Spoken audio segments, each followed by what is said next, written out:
Hi folks, the reason why I'm here is, and I'm sorry you've just had your breakfast, but I've dug these things out. I had my prostate taken out in February 2008. 3 months later, unfortunately, that surgery didn't take away my cancer, and I was found that prostate cancer had spread. So I elected to have 5 weeks of radiotherapy, and I absolutely hate needles, and every month I had to have an implant into my abdomen to produce chemical castration. So, where was I before that?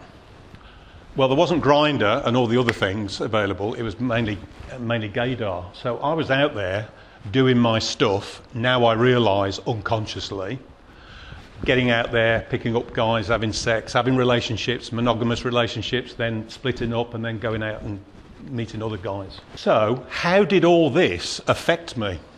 Well, I didn't realise, as a bloke, as a human animal, I was on autopilot. I thought I was in charge of erections, libido, ejaculation.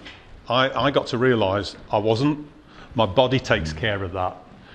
So, for instance, this isn't me, but as part of the chemical castration, gynecomastia, breast enlargement can happen. So there's me thinking I'm quite good looking, slim body. I put on 3 stone in weight, couldn't get an erection, couldn't ejaculate. If I needed an erection, I had to inject, and it's like, I've got to put what in that? You're joking. Incontinence. I've got an autistic condition. So when somebody said to me, "Hi, how's your thing getting on?" I would tell them. It's like, I can't ejaculate, erections and libido shot to pieces, and I can't do this, that and the other. And they'd go, "Whoa, far too much information. Don't want to know that, Martin." And it's like, I'm sorry, but why did you ask me that? So I said to my urologist and urology nurse, "Is there a support group in Burnley around East Lancashire?" "No, there isn't." "Okay then, well, should we start one?" "Yeah." So I started one. Even though there's only not a lot, how many, 2, 4, 6, 8, 10, quite a few people there, regularly we'd have 40 people turning up to the support group meetings. Really sweet people, but you're definitely not going to talk about what I want to talk about. I've got my wife here, I've got my partner here, and could you pass me another biscuit, please, and another cup of tea? Very sweet people, please don't get me wrong, absolutely brilliant. But that didn't work for me. Now, why have I put this up? A few weeks before the end of January, I kept getting these emails to say, "Why don't you come along to this award ceremony at the Radisson Blu Hotel?" And it's like, well, I don't do social stuff because I'm autistic, and unstructured social situations just don't connect with me. I can do this kind of thing, I still get quite nervous, but sitting there this morning, chatting about nothing in particular, really, I can't cope with that. And then Andrew sent me a message to saying, "I think you ought to respond to the email." And I said, "No, I don't do that kind of thing." He says, "No, listen to me, Martin, you need to go." And I thought, why? Oh, okay, so I went. And I really do appreciate what was presented to me, and I was still baffled because it's like, well, what have I done to get that? Yeah, we didn't appreciate not knowing if you were going to turn up or not. I know. Under another tweet name, under Social Dyslexic, I actually tweeted, "I think I'm going to have to sit in the toilet now for half an hour to escape." That's before this. I started to go back at a few cardboard boxes. I'd put bits of paper in and little programs, and I was utterly amazed how much stuff I'd done. For instance, these orange bars here. This is the support group meeting every month, 2 o'clock until 4 o'clock, first Saturday of each month. And this is when me and Andrew and Sean met in a hotel in Manchester, and we all came together, and it was like... Oh, that was another time, wasn't it? Sorry. Sorry.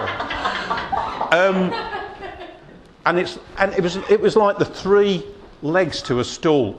All that came together at the right time. I had something to get off my chest in terms of, hey, I'm not getting support here. Andrew had the community leaders program coming on, and Sean, a gay radiographer, was wanting to do his MSc in gay, bisexual men and prostate cancer. I've been going through the stuff I think I just do as a matter of course. So we started out with prostate cancer, and we've got a real good core of people who come to the support meetings. One of our guys keeps saying, we don't have a lot of people come to the meetings, do we, Martin? And it's like, well, actually, we have over 640 followers on Twitter. We have 500 people who regularly look at us on Facebook, etc., etc. Oh, we Skype to Nebraska, Dublin, Warsaw in Poland, Walsall in Birmingham, and Warsaw in Poland, etc., etc. The LGBT Cancer Support Alliance, which has many, many people coming in and out of it, depending on what's current. The Facebook page regularly gets people checking in. And I think with a lot of gay, bisexual, trans, there's a lot of people out there who feel more comfortable looking in anonymously. Yeah? And we've got to cater for that. So what I found is, I think, is it called 6 degrees of separation? If I went into my newsagent, my local MP goes into the newsagent in Burnley, I could talk to my newsagent, who could talk to my MP, who could talk to David Cameron, who could then talk to Barack Obama. You know what I mean? So I call them micro moments. I might have a conversation with someone, and then it goes to somebody else, and that has an impact. I was at the Manchester Royal Infirmary last week, and I noticed the rack of information. We've got the Out with Prostate Cancer booklet. We've got other booklets about gay and bisexual, and it's out there very slowly. And one of the ladies who looks after this said, we've never seen anyone pick up the gay, bisexual stuff, but they keep going. Sadly, these two guys are no longer with us. Barry died recently, and John died. Barry was one of the first guys who came to the group, and John was so inspired by what we did, he set up his own group in the south of England. Another guy called Simon, who came up from London, then started another support group down in London. And Eddie, a bisexual guy, came up from Telford and then started a group down in Birmingham. So, you know, this cancer, you know, does take its toll on people. And regularly, this time last year, we had the conference in here, the first conference for prostate cancer for gay, bisexual, trans women. And we had this booklet produced, and the guy who actually sort of talked about it said, "You don't remember me, do you, Martin?" I said, "No." He said, "You came to me in Pride in 2009 and said, why isn't there something going on for prostate cancer in men?" Well, here's a gift. This is what's happened from that conversation, because I remember coming to Pride and there was nothing on prostate cancer for gay, bisexual, trans women. So it's amazing what can happen by let's have a conversation. We've got postcards which have come from a robust analysis of data we took from Pride almost 2 years ago. The year before that, I remember going to Pride with my little black Prostate Cancer UK fold-out leaflets, and this is before LGF had started something with Pride, and I remember going up to people saying, "Have you thought about prostate cancer? Have you been tested?" And what I found with my social dyslexia was, it was a great way of going up to guys to go, "Oh, hi, can I have this conversation with you, please?" without, having that embarrassment. We've had 3 PhD students come into our support group to look at what we do. So Dawn Duran was with us. We had Jack from Trent Nottingham University, and Sally from East London University studying what we do. Hello and welcome to our new programme Behind Closed Doors. I'm joined by Martin Wells, who's the chairman of Out With Prostate Cancer. Martin suffers from prostate cancer himself, and we're here to discuss the effects on his body, the effects on his relationship, and what he's done to actively promote and help others. If you've got any questions for us today, you can get in touch with the show by texting us on 07548 200 007.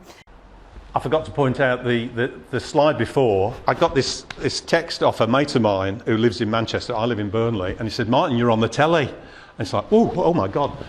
I didn't realise Greater Manchester on Channel 8 has Manchester TV. Yeah, being up in Burnley, I didn't see that. So I was outed to him because, this is what you're talking about. So Andrew and Patrick said, we're doing a new programme called Behind Closed Doors, about talking about stuff people don't normally talk about. And it's like, yeah, I'll come and have a chat about that. Ask me some questions and I'll tell you my answer. Okay, so if you were to ask me the question, what is it like to be a gay man with prostate cancer, and you just told me you were diagnosed, I would say you need to be prepared for quite a personal journey. You must be prepared to have a lot of things that you thought about yourself questioned. You will question your identity, not just your identity as a male, but as a gay male. You will encounter some heterosexism within the health service, and you may see that as a negotiation process, or you may see it as a battle, depending on how receptive your healthcare providers are. And if you've got other comorbidities such as HIV, you will have a lot of balancing to do as well with that. Finally, what I would say is you are going to need some support, and you need support from your own community. Forget support groups, mainstream support groups. You need men like yourself, men you do not have to educate them first and foremost as a gay man, and you need to go and find that, and you need to go and find it soon. The sooner you get support, the sooner you will feel supported. Why is it I've got that recording? As part of my comfort blanket, I like to use technology. So I'll go to Dawn and say, "Hey Dawn, could you give me a minute overview of what you've just done?" That's my comfort blanket. When I have gone to parties or barbecues, I'll take a camera or some excuse I can use to connect with people. So when Andrew said, "But you do a lot, Martin," it's like, I don't. I just do me.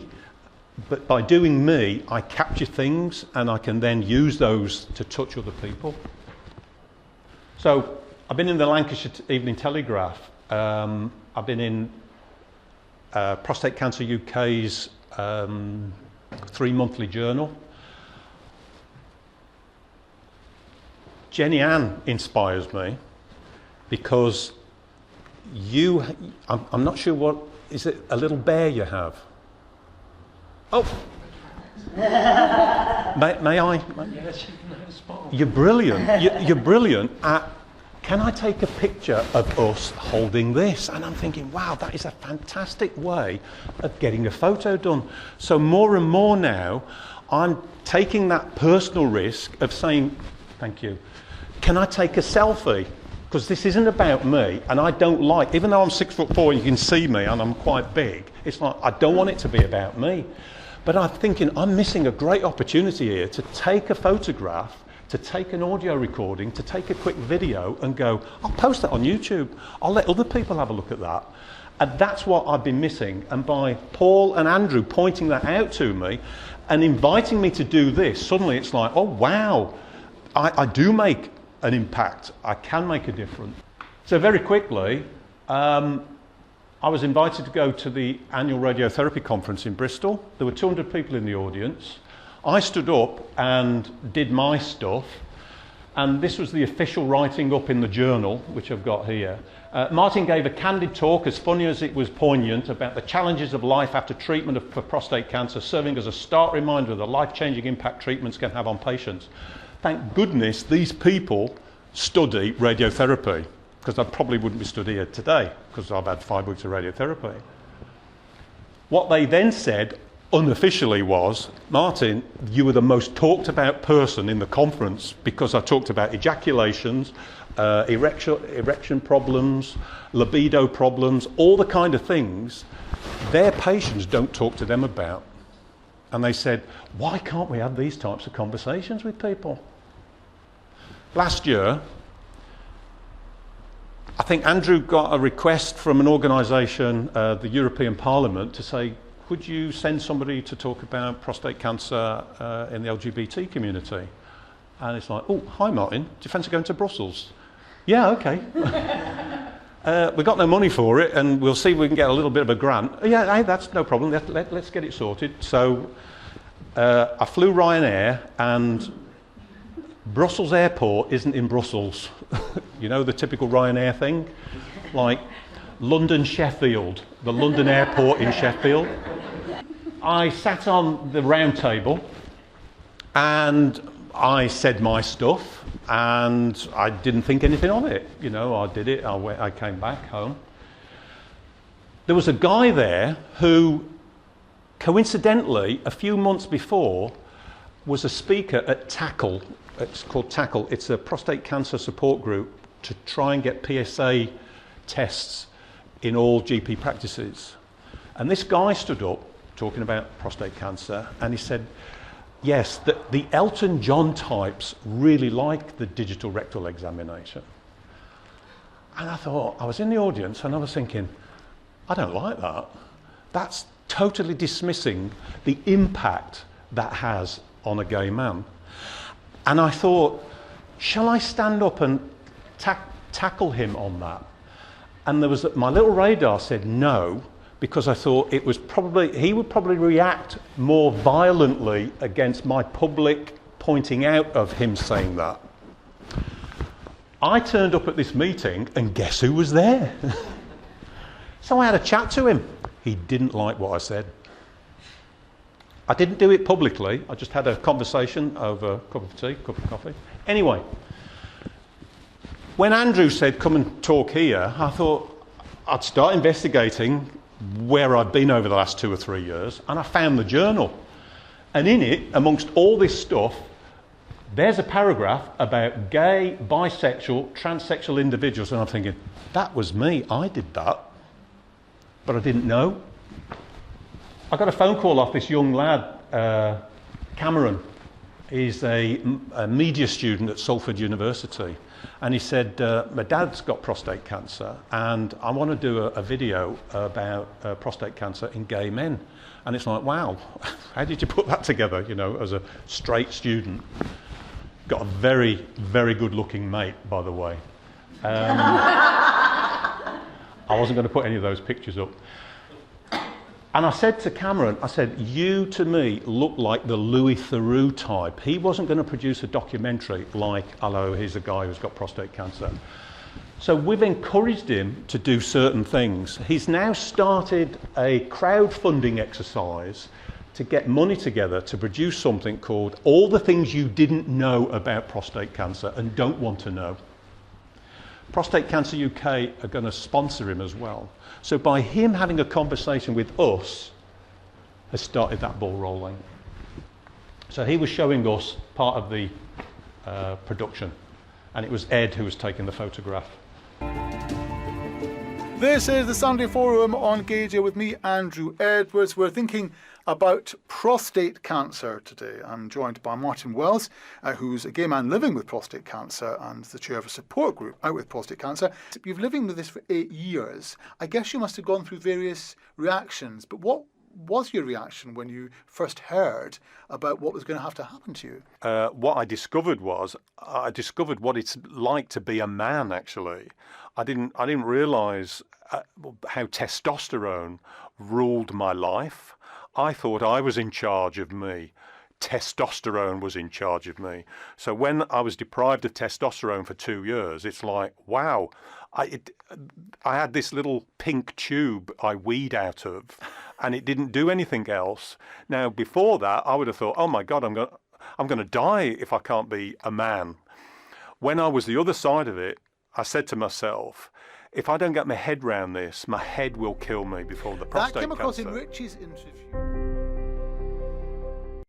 I didn't realise Gadio is the largest gay radio station in the world, which transmits on various formats, on various ways in through the internet.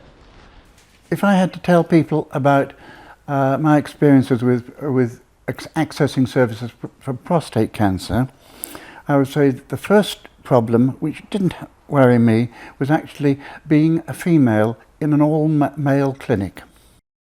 One of the things of being a trans woman with prostate cancer is that it's a constant reminder that I was born male. I can never get away from that. Every time I go to the hospital, I have prostate cancer, therefore I'm male.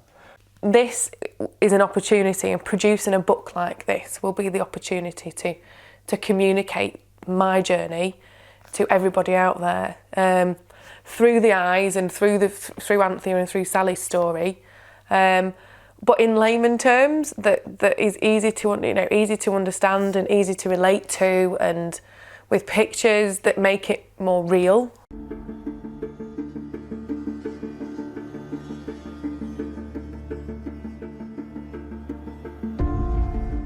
I'm Martin Wells. I was diagnosed with prostate cancer in December 2007. I had a radical prostatectomy 3 months after that in 2008.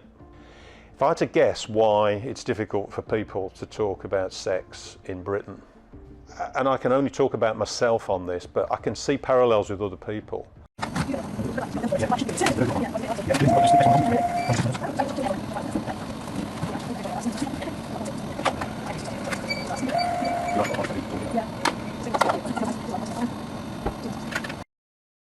I'm Paul Flowers, Professor of Public Health Psychology at Glasgow Caledonian University.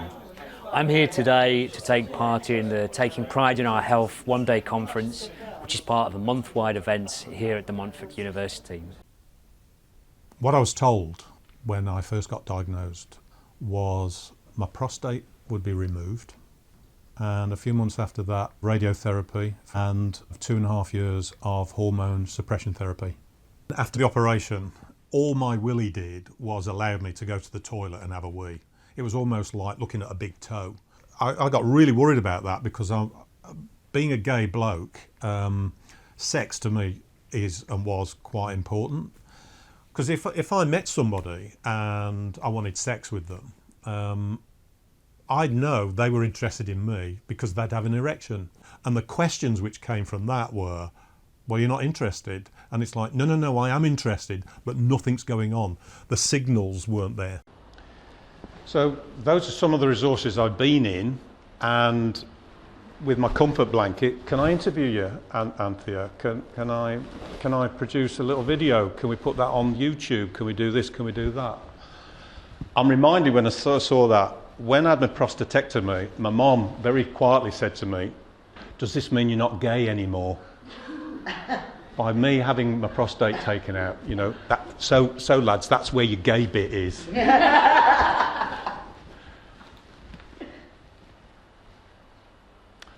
So I'm amazed at what I do unconsciously, and my guess is that that's what you could touch. I think we're nearly there now. So, what we're doing for the future, I'm helping Natalie produce a book of Anthea and Sally's story, and also of Natalie's story, because what I found is people who are touched with what we do also get a transformation in their own thinking. He's the guy who's the Elton John talker, finger up the bum. So for me, over the next few months, it's about going to what I'd call straight prostate cancer support groups and saying, hey, I would love not to have a gay, bisexual, trans separate support group. I would like to feel so included, I just turn up and just get supported in any way. So I think there's a lot of work to be done. If you look at a lot of straight prostate cancer support groups, it's the man with their wife. So it's like, how do you get that mentality changed? Also, to use Facebook, Twitter, Pinterest, all the other micro-blogging social media much better to blast that message out there. We've got £300 in the kitty and we're spending it on having a brand for Out With Prostate Cancer. So what I've been thinking about is we'll call it Out With Prostate Cancer, but not Out With Prostate Cancer Support Group, and the support group is part of that, and it's coming out and having a conversation about prostate cancer. And what I've seen is, as a gay man, as an autistic gay man, what I do, allows straight guys to have the conversations they're not having with other people. I put that top one on there. I'd like to see some very simple resources, nothing complicated, so somebody looks at it and goes, got it, thank you. And that's me, thank you.